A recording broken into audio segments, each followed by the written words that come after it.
Hey folks, FJB3 here, the Wrestling Nut. More content for geeks. All right, I wanted to talk about R-Truth and I want to talk about WWE PLEs in general. So if you get anything from my content, I try to give you some good shit. Please subscribe. So I've been watching wrestling for over 40 years, okay? I look at wrestling through a different lens than most folks. That's why I call myself the Wrestling Nut. There's a lot of people out there that enjoy wrestling like I do, okay? R-Truth was a work from the get-go. Let me explain, folks, okay, why this was a work. And you can get mad, you can leave comments and all that stuff, and I will respond.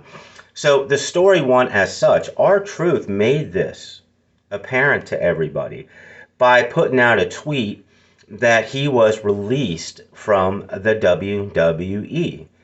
And when Sean Sapp reported on it, he wasn't released. The word was that they were not going to renew his existing contract. Okay? And in that report, you didn't know when that existing contract expired. Do you see them planting seeds here? R-Truth saying he got released and he didn't. So before him saying he got released, they gave him the most exposure R-Truth's ever got in his entire life.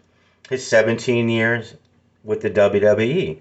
He was on a network televised program, Saturday Night's Main Event, wrestling the most famous wrestler in the company with the most exposure he's ever got.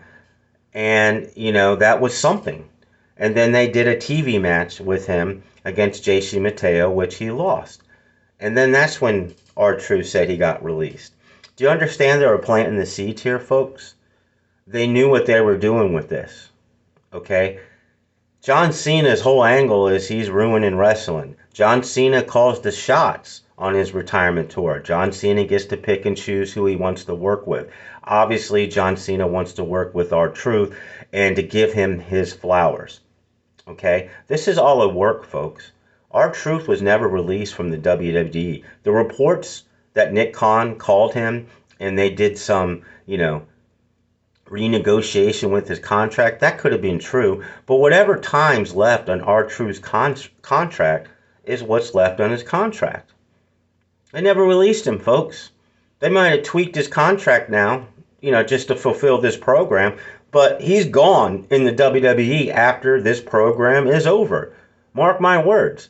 This is a work, folks, and I understand the internet wrestling community's passion, and they want Triple H and WWE Creative to listen to them, and I know they do. I've done videos about it. I've called Triple H on his bullshit. Watch my content. I'm all over this, but the internet wrestling community has missed the mark on this. You got worked by the WWE, and it's like you can't just, it pains you to say it, but it happened. There are the facts. Leave me a comment. Tell me where I'm wrong on this, because this whole R-Truth thing it's right there slapping you in the face. You got worked. All right. So I do this content for the love of the game, like I always say. I get it right a lot, but I'm the first to admit when I'm wrong. If you get anything, like I told you at the beginning, please subscribe to me or like my stuff. That would be awesome. But I do appreciate everybody who watches my videos. Thanks.